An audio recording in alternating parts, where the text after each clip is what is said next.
and I'll tell you, when I do, first of all, I like to earn those things, right?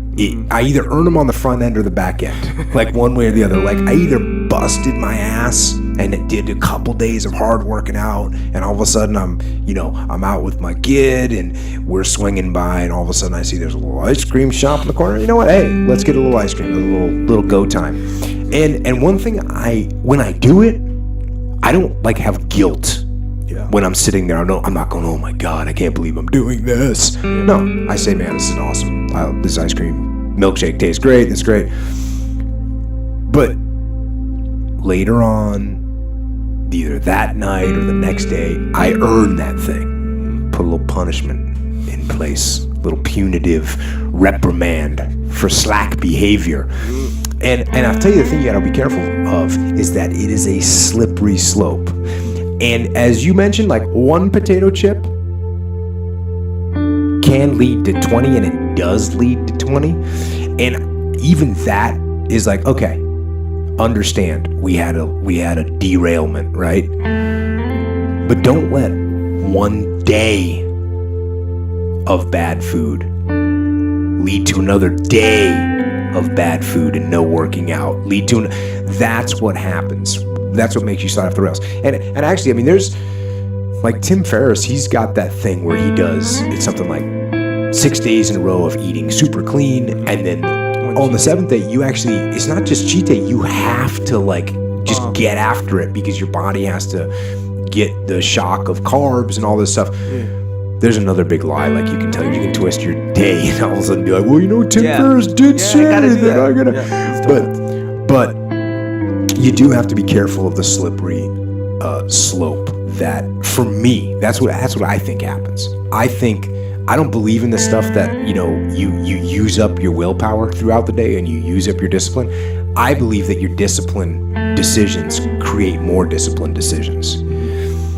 Now, if I do just have a disaster of a day, or if I have, let's say for whatever reason, I have a 2-day just gluttonous train wreck binge where I just for whatever I lose the bubble, and there's could be any number of things that could cause that. Maybe it's like multiple, I don't know, bad situation with travel, then with an event, then with something, and I come home and it's a birthday party and the only thing to eat is pizza, and I'm like, you know what, it's just done, right?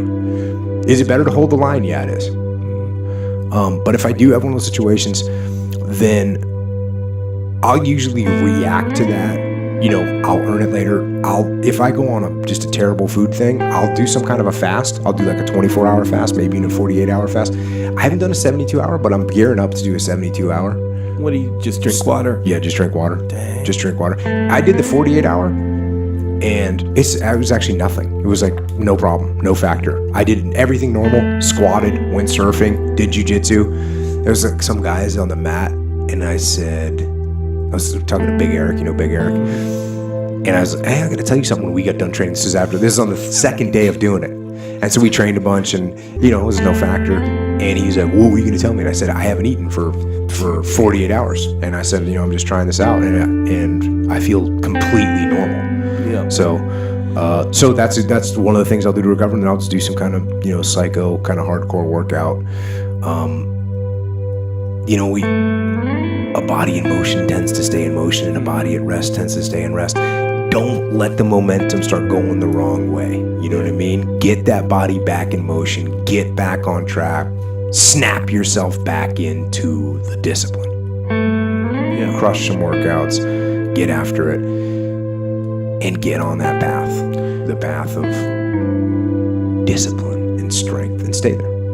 You mentioned the giving into the brain that you were evolved to have or whatever, and that's like seeking out sugar and fat, and fat's not bad, right? But that's what you're evolved to want, and it's for a reason. So put simply, back when you were a caveman, you didn't know when the next meal was coming from. Yep. So if you get that honey or that sugar, that big calorie meal, eat as much as you can. So your brain's still like that. So a good tactic, and I use this, and it crazily it worked for drinking. I mentioned this to you before.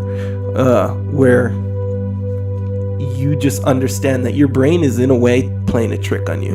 And if you give in literally by this model, you just fell for a trick. And so now you know that, right? So you're falling for a trick that is played on you by your own brain because it thinks you're still a caveman. So you see these donuts or cake or I don't know, pizza, something delicious and fatty. You mean what you had for dinner tonight? Yeah. You see my dinner and your brain is.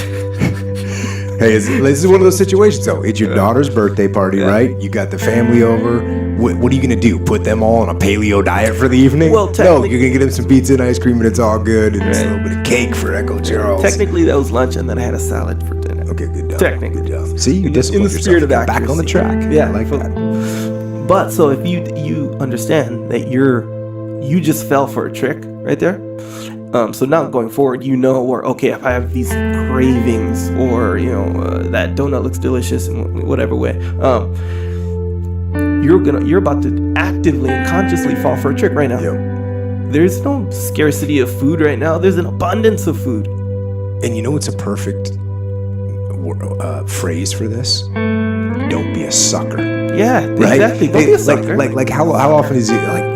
That's like one of the worst things someone can tell you. That's what I think too. You are a sucker. That's why it worked so good. And that's why it worked for you. Yeah. Don't be a sucker. Yeah. So don't be a sucker to that piece of your brain that's trying to trick you into wanting stuff that's actually bad for you. Yeah. So and so how the trick works is your brain is saying, "Hey, those donuts, those are beneficial, and look at all these like you'll get your calories. Yeah. Who knows when they're gonna come?" That's what your brain is. That's how it feels. They're gonna come when you order Domino's. Yeah, yeah, that's the reality. But your brain's not telling you that. Yeah. It's giving you a credit because you need all those calories. You don't know when it's gonna come, and look at all these benefits. It's gonna taste good, and this is what you need. That's what your brain is telling you. This is what you need. But the reality is, you don't live in that world anymore, where you can get as many donuts as you want now. So it's tricking you into thinking that the short-term benefits are the benefits. When in reality, since the world we live in now is different, the long-term benefits are the benefits. Yes. And they don't involve donuts or drinking. Don't be a sucker. Don't be a sucker. Yeah. It helps, man. It helps. If you care about being a sucker, though, that's the thing. If you're like, I don't care about being a sucker, then there's no one that likes being a sucker, though. That's what I think, too. Yeah. That's what I think, too.